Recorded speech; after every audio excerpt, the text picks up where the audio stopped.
جنت کی پورے 11 ماہ آرائش و زیبائش ہوتی رہتی ہے صرف ماہ صیام رمضان المبارک کے استقبال کے لیے۔ جنت سجتی رہتی ہے، گو وہ پہلے ہی آراستہ و پیراستہ ہے، لیکن اس مہینے کے لیے خاص طور پہ اہتمام کے ساتھ اس کو آراستہ کیا جاتا ہے کہ ماہ صیام جلوہ فراز ہونے والا ہے۔ اسی طرح جن لوگوں کے دل جنت ہیں وہ بھی پورا سال ماہ صیام کا انتظار کرتے رہتے ہیں کہ وہ گھڑیاں آئیں، وہ لمحے آئیں۔ فرمایا اگر میری امت کو پتہ چل جائے کہ ماہ صیام میں کیا ہے تو وہ آرزو کرے کہ پورا سال ہی ماہ صیام رہے۔ جو برکتیں، جو رحمتیں اس مہینے کے دامن میں رکھ دی گئی ہیں اور جو کرم نوازیاں انڈھیلی گئی ہیں اس ماہ نور میں۔ جو آیت کریمہ میں نے آپ کے سامنے تلاوت کی اس میں ارشاد فرمایا گیا، اے ایمان والو تمہارے اوپر روزے فرض کیے گئے جس طرح تم سے پہلوں پہ فرض کیے گئے تھے تاکہ تم متقی بن جاؤ، تمہیں تقوی کا نور نصیب ہو۔ روزہ لغت میں رک جانے کو کہتے ہیں۔ الصوم فی اللغت الامساک فقط، روزہ لغت میں رک جانے کو کہا جاتا ہے، لیکن اصطلاح شریعت اسلامیہ میں طلوع فجر ثانی سے لے کے غروب آفتاب تک بقصد عبادت، اکل و شرب اور عمل تزویج سے رک جانا روزہ کہلاتا ہے۔ روزے کی تاریخ بہت پرانی ہے۔ علامہ اسماعیل حقی علیہ رحمہ نے روح البیاں میں لکھا کہ ملک تحمورث ثالث حضرت آدم علیہ السلام کی اولاد سے تیسرا بادشاہ تھا، اس کے زمانے میں قحط پڑ گیا تو جو آسودہ حال لوگ تھے ان کو وقت کے بادشاہ نے حکم دیا کہ وہ ایک وقت کا کھانا ان قحط زدہ لوگوں کے لیے بچائیں اور وہاں بھیجیں۔ اس کے حکم نامے کو انسانی ہمدردی پر مشتمل اس بات کو لوگوں نے قبول کیا، ایک وقت کا کھانا کھاتے اور ایک وقت کا کھانا قحط زدہ علاقوں میں بھیجتے۔ قوم کی یہ ادا رب کو پسند آ گئی، وقت کے نبی پر وحی کی گئی، تمہارے اس عمل کو ہم عبادت قرار دیتے۔ اور اس کے بعد پھر روزہ جتنی بھی شریعت ماضی میں گزری ہیں تقریباً سب میں مروج رہا ہے۔ قدیم مصری، یونانی، رومن اور ہندو دھرم میں بھی روزے کی تاریخ موجود ہے۔ تورات میں بھی روزہ داروں کی تعریف ملتی ہے۔ حضرت موسیٰ علیہ السلام کا 40 دن کے لیے روزہ رکھنا یہ کتاب رحمت قرآن مجید کے اندر موجود ہے۔ موجودہ انجیلیں جو دستیاب ہیں ان کے اندر بھی روزہ داروں کا تذکرہ ہم پاتے ہیں۔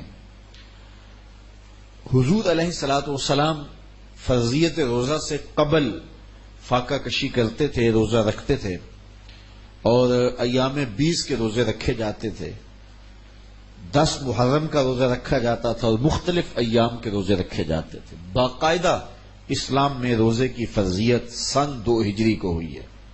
جب حضور مکے سے ہجرت فرما کے مدینہ تشریف لائے تو 2 ہجری کے اندر روزہ باقاعدہ فرض ہوا ہے۔ فرضیت روزہ کے بعد کل 9 رمضان المبارک آئے ہیں۔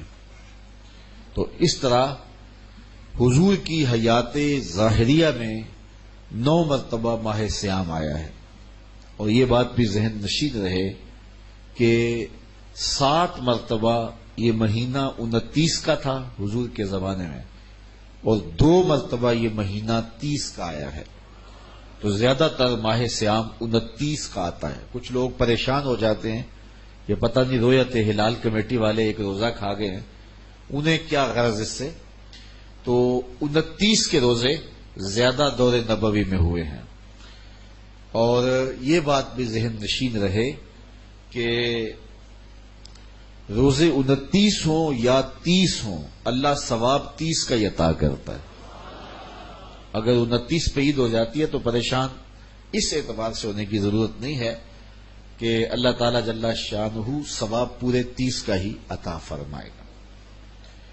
تو روزہ ہم جو رکھتے ہیں اور آنے والا ماہ سیام اس کا ہمیں استقبال کرنا چاہیے، تو یہ روزہ کیوں رکھا جاتا ہے، اس کا مقصد کیا ہے؟ سویر سے لے کر شام تک بھوک اور پیاس کاٹنا آخر کیا مقصد رکھتا ہے؟ جبکہ سب کچھ موجود ہے، یہ خوراک بچاؤ مہم تو ہے نہیں، بلکہ ان دنوں کے اندر مومن کا رزق بڑھ جاتا ہے، رزق میں اضافہ ہو جاتا ہے، اخراجات زیادہ ہوتے ہیں۔ تو پھر جب اخراجات بھی زیادہ ہوتے ہیں، خوراک بھی وافر ہوتی ہے، تو پھر سویر سے لے کر شام تک بھوک کاٹنے کا کیا مقصد ہے؟ اللہ تعالی جل شانہ جو اتنا پیار بندے سے کرتا ہے، وہ کیوں گوارا کرتا ہے کہ میرا بندہ اتنی بھوک کاٹے، اتنی پیاس کاٹے؟ ایک ماں گوارا نہیں کرتی کہ میرا بچہ بھوکا رہے، پیاسا رہے۔ بچہ بھوکا ہو تو ماں تڑپنے لگ جاتی ہے، اور اس کی بھوک مٹانے کے لیے اسے کسی کے گھر میں جا کے مزدوری کرنی پڑے، کسی دہلیز سے جا کے مانگنا پڑے، وہ اس کا پیٹ بجھانے کے لیے سب کچھ کر گزرتی ہے، اور وہ ہر دکھ جھیل لیتی ہے کہ میرا بیٹا کوئی تکلیف نہ سہے، میری اولاد کوئی دکھ نہ سہے۔ تو اولاد کے لیے ماں کے جذبات ہم دیکھتے ہیں، اور ان مراحل سے ہم گزرتا ہوا زمانے کو دیکھتے ہیں۔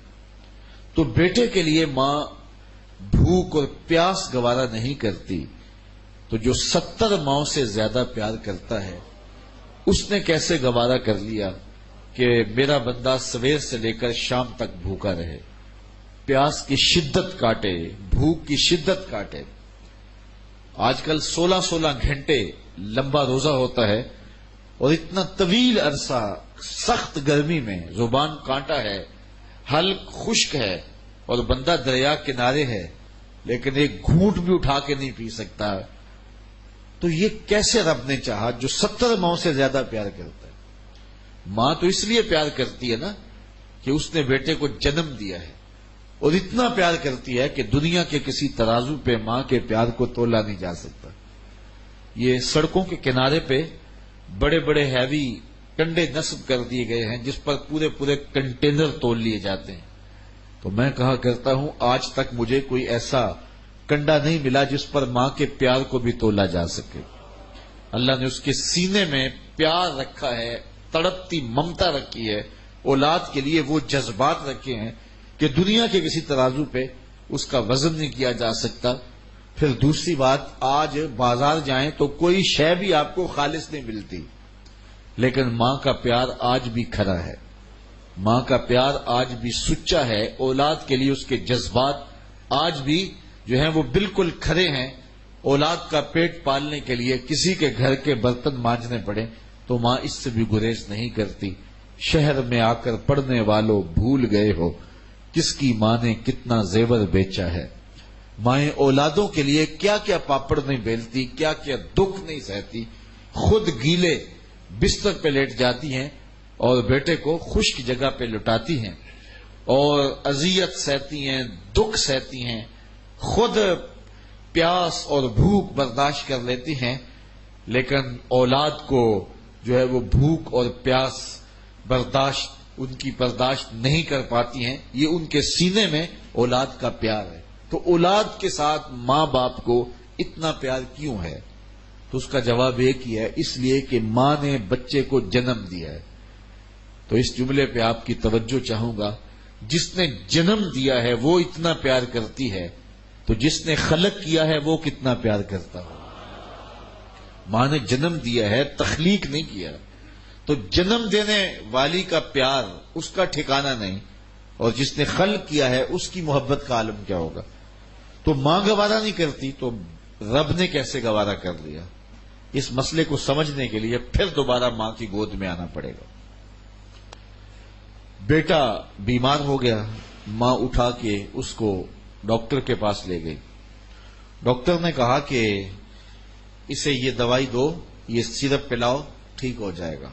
اب سیرپ کڑوا تھا، بچہ پیتا نہیں، ماں نے اس کو زبردستی لٹایا، اس کا منہ کھولا اور سختی سے اس کے منہ کے اندر کڑوے سیرپ کے چمچ انڈھیل رہی ہے۔ کیا ماں سب فاق ہو گئی؟ ماں کا پیار چھن گیا؟ اس کی ممتا کہیں رخصت ہو گئی؟ وہ جو بیٹے کی آنکھ میں ایک آنسو بھی گوارا نہیں کرتی تھی، تڑپ جاتی تھی، بیٹا چیخ رہا ہے، رو رہا ہے، ماں زبردستی اس کا منہ پکڑ کے کڑوا سیرپ اس کے حلق میں ٹپکا رہی ہے، تو اس کا جواب یہ ہے کہ ماں شفاق نہیں ہوئی، ماں ظالم نہیں ہوئی، اس کی ممتا نہیں چھنی، بلکہ بیٹا نہیں جانتا، ماں جانتی ہے۔ یہ چند لمحوں کی کڑواہٹ ہے، چند گھڑیوں کی تکلیف ہے، اس کا نتیجہ شفا کی صورت میں برآمد ہوگا۔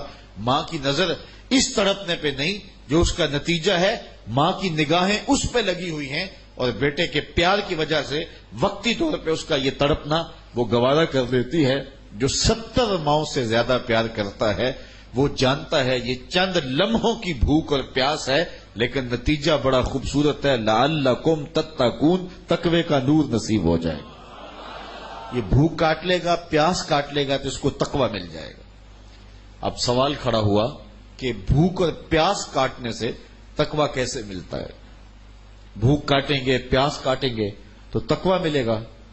تو اس بات کو سمجھنے کے لیے ایک مختصر تمہید سمجھنا ہوگی، اور وہ یہ ہے کہ ہمارے دو دشمن ہیں جو ہمیں جادہ مستقیم سے ہٹانے کے لیے دن رات کوشاں ہیں۔ ایک کا نام نفس ہے، دوسرے دشمن کا نام شیطان ہے۔ دونوں دشمن ہمیں جادہ حق سے ہٹانے کے لیے دن رات سرگرم عمل ہیں۔ اب دیکھیے وہ دو دشمن کون سے ہیں؟ ایک ہے نفس اور دوسرا دشمن ہے ہمارا شیطان۔ اب ان دونوں دشمنوں سے بڑا دشمن کون سا ہے؟ نفس بڑا دشمن ہے یا شیطان بڑا دشمن ہے؟ تو میں کہوں گا کہ جب شیطان بنا اور اس کو شیطان بنایا تو اس وقت کوئی دوسرا شیطان تو نہیں تھا جس نے شیطان کو شیطان بنایا، وہ نفس تھا جس نے شیطان کو شیطان بنایا۔ اندر سے اٹھا اور کہا آنا خیر منہ، میں بہتر ہوں۔ جب اللہ تعالیٰ نے کہا نا کہ میرے آدم کو سجدہ کر، تو شیطان کے اندر سے نفسانیت اٹھی اور اس نے کہا آنا خیر منہ، میں بہتر ہوں اس سے۔ خلقتنی من نار وخلقتہ من طین، مجھے تو نے آگ سے بنایا ہے اور اس کو تو نے مٹی سے بنایا ہے، آگ مٹی سے افضل ہے، افضل مفضول کو سجدہ کیوں کرے؟ تو اندر سے جو پھوٹا وہ نفس تھا جس نے کہا آنا خیر منہ، میں بہتر۔ تو یہ میں تھی، یہ نفس تھا جس نے شیطان کا بیڑا غرق کر دیا۔ ایک بزرگ تھے، ساری زندگی وہ زبان پر میں کا لفظ نہیں آنے دیتے تھے۔ وہ فرماتے تھے اسی لفظ نے شیطان کا بیڑا غرق کیا، تو یہ لفظ زبان پہ نہیں آنے دوں گا۔ جب کوئی بات کرنا ہوتی تو کسی اور لفظ سے تعبیر کرتے، اور انہوں نے اس بات کا التزام کیا کہ یہ لفظ زبان پہ نہ آئے۔ اچھا، ایک شخص نے سنا تو اس نے کہا لو، ان کی زبان پہ میں کیوں نہیں آتا، میں جاتا ہوں ان کی زبان پہ یہ لفظ آئے ہی آئے۔ اپنی ڈیوٹی ہوتی ہے نا، اپنا کام ہوتا ہے۔ تو بزرگوں کے پاس چلے گئے، وہ بیٹھے ہوئے تھے، نماز کا وقت قریب تھا۔ کہا حضرت ایک مسئلہ پوچھنے آیا ہوں۔ کہا پوچھئے۔ کہا کہ شیطان کو کس چیز نے برباد کیا تھا؟ کہ حضرت اب تو کہیں گے کہ میں نے اس کا بیڑا غرق کیا تھا، تو کہوں گا جیسے بھی لبوں پہ لفظ تو آ ہی گیا نا، لیکن وہ بھی بڑی بصیرت والے تھے، سمجھ گئے کہ اس کی نیت میں کھوٹ کیا ہے۔ اتقوا فراست المومن فإنہ ینظر بنور اللہ، مومن کی فراست قلبیہ سے ڈرا کرو، وہ اللہ کے دیے ہوئے نور سے دیکھ لیتا ہے۔ تو کہا کہ بیٹے رک جاؤ، نماز بالکل تیار ہے، نماز ہو جائے گی تو پھر اس موضوع پہ بات ہوتی ہے۔ خیر جماعت ہوئی، سلام پھرا تو حضرت خود ہی مخاطب ہوئے کہ کسی نے پوچھا تھا کہ شیطان کو کس چیز نے برباد کیا، جواب دینا چاہ رہا ہوں کس نے پوچھا تھا؟ جھٹ کھڑا ہوا میں نے، کہا اسی چیز نے اسے برباد کر دیا۔ تو یہ میں جو ہے یہ شیطان کو شیطان بنانے والی ہے، یہ نفس تگڑا ہے شیطان سے بھی، اور ہمیں بھی شیطان سے زیادہ نقصان پہنچانے والا ہمارا نفس ہوتا ہے. یہ ماہ سیام آتا ہے تو حدیث میں آتا ہے اذا جاء رمضان سلسلۃ الشیاطین، شیاطین جکڑ دیے جاتے ہیں. اور ہم دیکھتے ہیں کہ مسجدوں کے پھاٹک کھل جاتے ہیں، جہاں 1.5-2 صفیں ہوتی ہیں وہاں 5-5 6-6 صفیں ہو جاتی ہیں. تو سمجھ آ رہی ہوتی ہے کہ کوئی بندہ ہوا ہے، روکنے والا کوئی جکڑا ہوا ہے، اس لیے مسجدوں کے پھاٹک کھل گئے ہیں. لیکن اس کے باوجود بھی کم تولا جا رہا ہوتا ہے، کم ناپا جا رہا ہوتا ہے، نظر بھٹک رہی ہوتی ہے، خیال بہک رہے ہوتے ہیں، حسد بغض کینے پل رہے ہوتے ہیں. تو یہ سب کچھ کیوں ہے؟ اس لیے کہ نفس موجود ہے.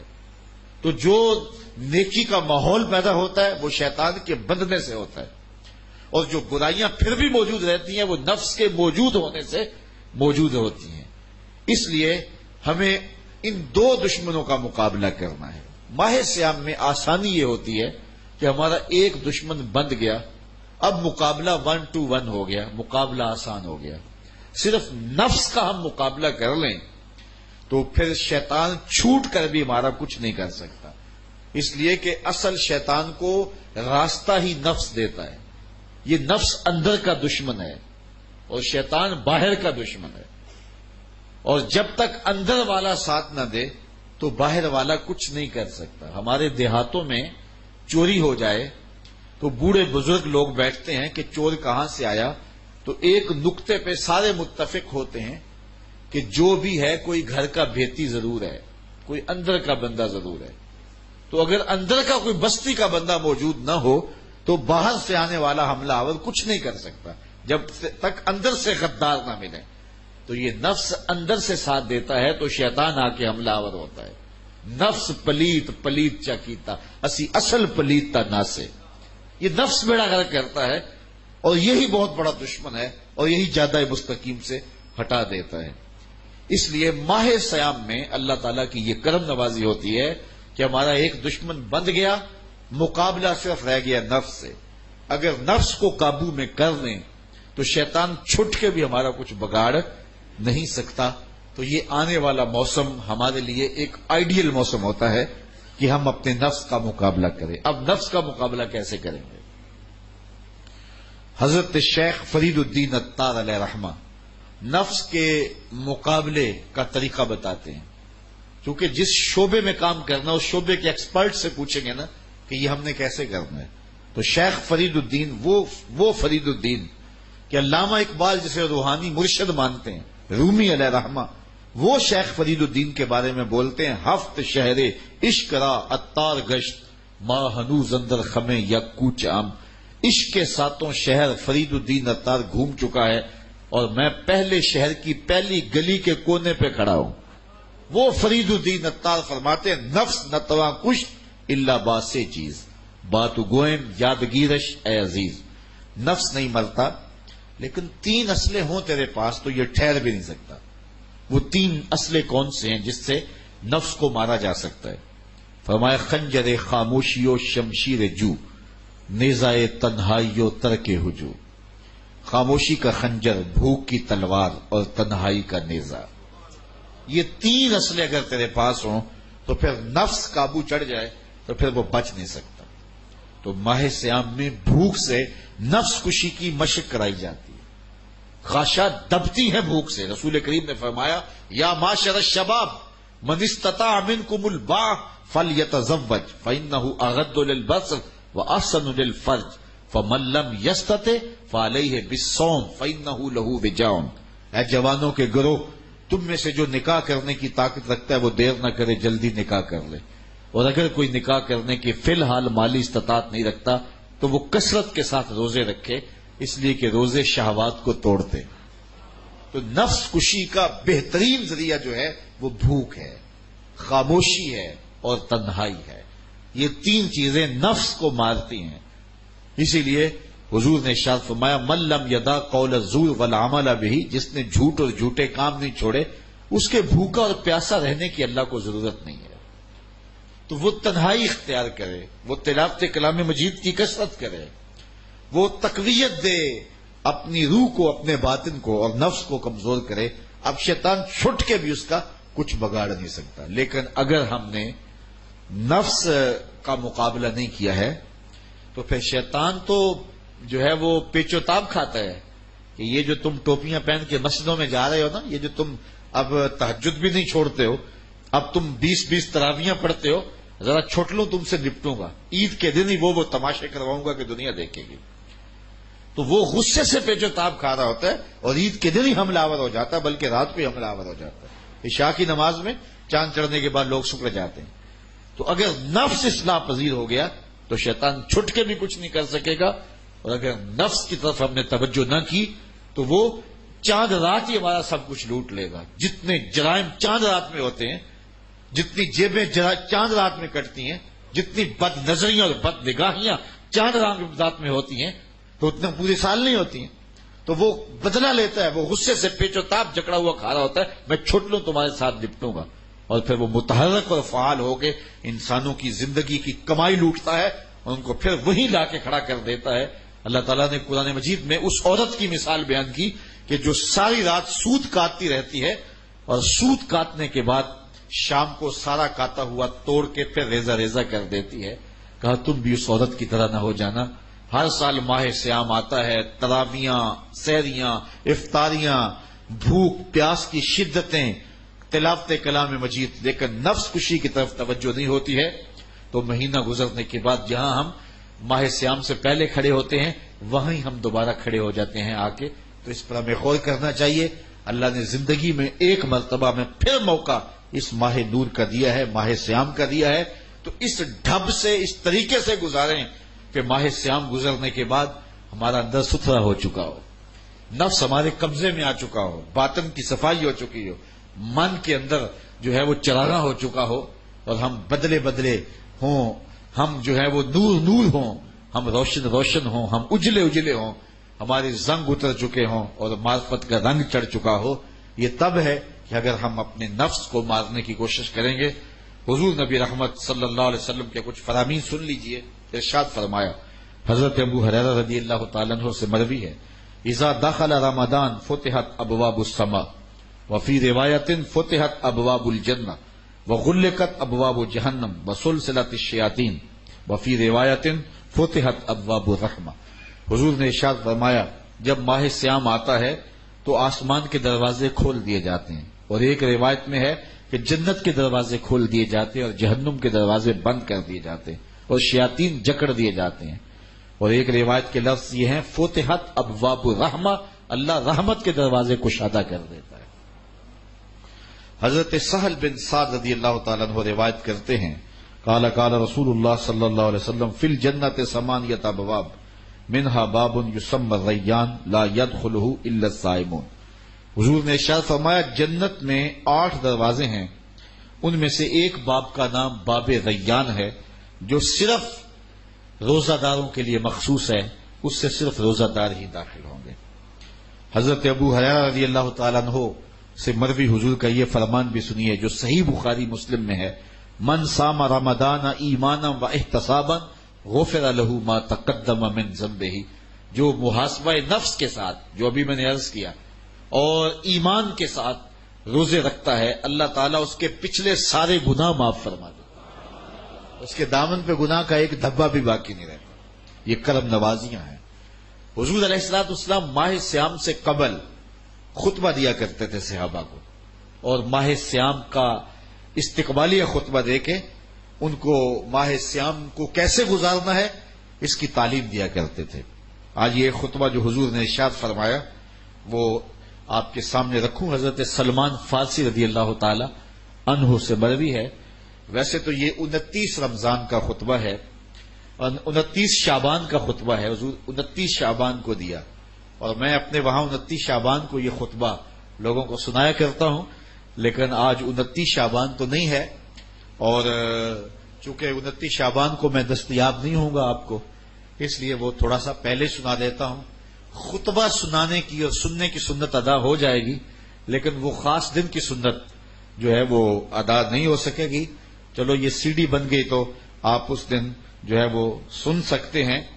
حضرت سلمان فارسی فرماتے ہیں قال خطبنا رسول اللہ صلی اللہ علیہ وسلم فی آخر یوم من شعبان. حضور علیہ السلام نے شعبان کی آخری تاریخ کو ہمیں خطبہ ارشاد فرمایا. کیسا منظر ہوگا کہ مسجد نبوی کا ماحول ہوگا، کھجور کی بنی ہوئی چٹائیاں بچھی ہوں گی اور ممبر پہ آمنہ کا لال جلوہ فراز ہوگا، اور سامعین کے اندر ابو ذر غفاری بیٹھے ہوں گے، بلال حبشی بیٹھے ہوں گے، عثمان غنی بیٹھے ہوں گے، حضرت ابو بکر و عمر بیٹھے ہوں گے، مولا کائنات بیٹھے ہوں گے، حضرت کعب بیٹھے ہوں گے. کیسے جگمگ جگمگ تاروں میں مہتاب کا عالم کیا ہوگا، کیسے منظر ہوں گے. حضور علیہ السلام نے خطبہ ارشاد کیا، ماحول تھا مسجد نبوی کا، حضور نے خطبہ ارشاد کیا. فقال یا ایھا الناس، کہا ہے لوگو، قد اظلکم شہر عظیم شہر مبارک شہر فیہ لیلۃ خیر من الف شہر. حضور نے ارشاد فرمایا، لوگو تمہارے اوپر ایک مہینہ جلوہ فراز ہو رہا ہے جو بہت بڑا مہینہ ہے، بڑا عظیم مہینہ ہے، جو مبارک مہینہ ہے. وہ ایسا مہینہ ہے جس کے دامن میں ایک رات ایسی ہے جو 1000 مہینے سے بہتر ہے. جعل اللہ صیامہ فریدہ، اللہ نے اس مہینے کے روزے کو فرض بنایا. وقیام لیلۃ تطوعا، اور اس کی رات کے قیام کو نفل بنایا. من تقرب فیہ بخصلۃ من الخیر کان کمن ادى فریضۃ فیما سواہ، اور جس نے کوئی اس مہینے میں بھلائی کی تو وہ ایسے ہے کہ جس طرح اس نے فریضہ ادا کیا. اگر کسی نے نفل ادا کیا تو ایسے ہے جس طرح اس نے فرض ادا کیا. ومن ادى فریضۃ فیہ کان کمن ادى 70 فریضۃ فیما سواہ، اور جس نے اس مہینے میں ایک فرض ادا کیا اللہ تعالیٰ اس کو 70 فرضوں کا ثواب عطا کرے. وہ ایسا جس طرح اس نے 70 فرائض ادا کیے. وہو شہر الصبر، وہ صبر کا مہینہ ہے. والصبر ثوابہ الجنہ، اور صبر کا ثواب جنت ہے. وشہر المواسات، ایک دوسرے سے پیار کرنے کا، ہمدردی کرنے کا مہینہ ہے، دکھ بانٹنے کا مہینہ ہے، لوگوں سے محبت کرنے کا مہینہ ہے. وشہر یزاد فیہ رزق المومن، یہ وہ بابرکت مہینہ ہے جس میں مومن کا رزق بڑھا دیا جاتا ہے. من فطر فیہ صائمہ، جس نے اس مہینے کے اندر افطار کیا، افطار کروایا کسی شخص کو، روزہ دار کو، کان لہ مغفرۃ لذنوبہ، اللہ تعالیٰ اس کے گناہ معاف فرما دے گا اور اس کو جہنم کی آگ سے آزاد کر دے گا. وکان لہ مثل اجرہ، اور روزہ رکھنے والے کو جتنا اجر ملا، روزہ افطار کروانے والے کو بھی اتنا ہی اجر دیا جائے گا. من غیر ان ینتقص من اجرہ شیئا، روزہ رکھنے والے کے اجر میں کسی کمی کے بغیر، اس کے اجر میں بھی کوئی کمی نہیں ہوگی، اور روزہ افطار کرانے والوں کو بھی پورا پورا اجر دے دیا جائے گا. قلنا یا رسول اللہ صلی اللہ علیہ وسلم، صحابہ فرماتے ہیں ہم نے عرض کی، اے اللہ کے پیارے حبیب، لیسا کلنا ناجد ما نفطر بہ الصائم، ہم میں سے سارے تو ایسے نہیں ہیں کہ جو روزہ دار کو روزہ افطار کروا سکے. غریب لوگ بھی ہیں، مسکین لوگ بھی ہیں، تو سارے لوگ تو ایسے نہیں ہیں کہ جو روزہ دار کا روزہ افطار کروا سکے. تو حضور نے کیا ارشاد فرمایا، سنیے. فقال رسول اللہ صلی اللہ علیہ وسلم یؤتی اللہ ھذا الثواب، اللہ تعالیٰ یہ روزہ افطار کروانے کا ثواب عطا کرتا ہے. من فطر صائما، جو کسی کو افطار کروائے، علی مذقۃ لبن، دودھ کے ایک گھونٹ سے، او تمرۃ، یا ایک کھجور سے، او شربۃ من ماء، یا پانی کے ایک گھونٹ سے. لازمی نہیں ہے کہ بہت سموسے پکوڑے بہت کچھ پڑے ہوئے ہوں اور بڑی فرنیاں شرنیاں ہوں، نہیں، اگر صرف ایک گھونٹ پانی کا پلا دیا، ایک لسی کا گھونٹ پلا دیا، ایک کھجور کھلا دی، تو حضور نے ارشاد فرمایا اللہ اس کو بھی پورا روزہ افطار کرنے کا ثواب عطا فرمائے. اور آگے فرمایا واشبع صائمن، اور جس نے سراب ہو کے کھلایا، اس کو صحیح پوری فل افطاری کروائی، تو اس کا اجر کیا، سقاہ اللہ من حوضی شربۃ لا یظمأ حتی یدخل الجنہ. حضور فرمایا اللہ اس کو حوض کوثر سے جام پلائے گا یہاں تک کہ وہ جنت میں داخل ہو جائے گا، اور جنت میں داخل ہونے تک 50,000 سال کا دن ہوگا، اس کو دوبارہ پیاس بھی نہیں لگے گی. جب جام کوثر مل گیا، جس نے ایک گھونٹ بھی پی لیا، اس کو پھر پورا حشر کا دن پیاس نہیں لگے گی. وَهُوَ شَهْرٌ أَوَّلُهُ رَحْمَةٌ، فرمایا یہ وہ مہینہ ہے جس کا پہلا عشرہ رحمت ہے. وَأَوْسَطُهُ مَغْفِرَةٌ، اور جس کا درمیان والا حصہ مغفرت ہے، وآخرہ عتق من النار، اور آخری اشرا جہنم سے آزادی کا پروانہ ہے۔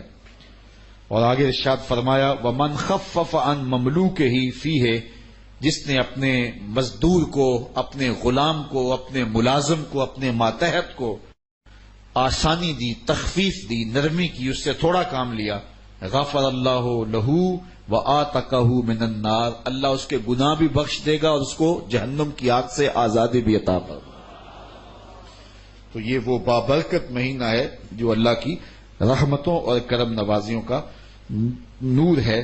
حضور علیہ الصلوۃ والسلام نے ارشاد فرمایا لکل شیء زکات وزکات الجسد الصوم، ہر شے کی ایک زکات ہوتی ہے، مال کی زکات بھی ہے، پھل کی زکات بھی ہے، فصل کا عشر بھی ہے، ہر شے کی زکات ہوتی ہے، جسم کی زکات روزہ ہے۔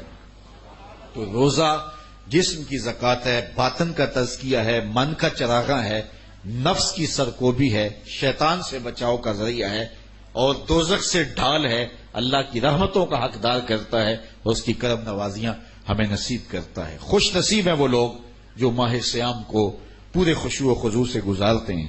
ایک اور روایت کے لفظ سنیے، حضور نے ارشاد فرمایا الصیام والقرآن یشفعان للعبد، قرآن اور رمضان، روزہ قیامت کے دن بندے کی شفاعت کریں گے۔ قرآن بھی شفاعت کرے گا اور روزہ بھی شفاعت کرے گا۔ یقول الصیام اے رب انی منعتہ الطعام والشہوات بالنہار فشفنی فیہ، کہے گا مالک میں اس کو کھانے سے روکا، میں اس کو پینے سے روکا، میں اس کو شہوات بدنیاں سے روکا جن کو، میری شفاعت اس کے حق میں قبول کر لے۔ ویقول القرآن، قرآن کہے گا منعتہ النوم باللیل، اے مالک میں نے رات کو سونے سے روکا، ساری رات کھڑے ہو کے تراویح سنتا رہا، سحری کے وقت اٹھ کے قرآن پڑھتا رہا، فشفنی فیہ، تو میری شفاعت اس کے حق میں قبول کر لے، فیشفعان، اللہ رمضان کی شفاعت بھی قبول کر لے گا اور اللہ تعالیٰ جل شانہ قرآن کی شفاعت بھی قبول کر لے گا اور اللہ تعالیٰ اس شخص کو جنت عطا فرما دے گا۔ تو اس مہینے کے اندر کثرت کے ساتھ صدقات کریں، کثرت کے ساتھ خیرات کریں، کسی کا دل نہ دکھائیں، جھوٹ نہ بولیں، اپنی نظر کی حفاظت کریں۔ ہم پانی نہیں پیتے کہ اللہ دیکھ رہا ہے، کھانا نہیں کھاتے اللہ دیکھ رہا ہے، تو جھوٹ بولنے سے قبل بھی سوچیں کہ جو کھانا کھاتے دیکھ رہا ہے وہ جھوٹ بولتے بھی دیکھ رہا ہے، جو کھانا کھاتے دیکھ رہا ہے، جو پانی پیتے دیکھ رہا ہے، وہ رشوت لیتے بھی دیکھ رہا ہے، وہ نظر کو بھٹکتے بھی دیکھتا ہے، خیال کو بہکتے ہوئے بھی دیکھتا ہے۔ تو اس مہینے میں خاص طور پہ اس مہینے کو اللہ کی رحمتوں اور کرم نوازیوں کی لوٹ سے لگی ہوتی ہے۔ اس مہینے کے اندر رحمتوں کے میਂہ برس رہے ہوتے ہیں، خوش نصیب ہیں جو اس مہینے کو عقیدت سے، محبت سے، پیار سے گزارتے ہیں۔ اللہ آپ سب کو اس مہینے کی برکت نصیب فرمائے۔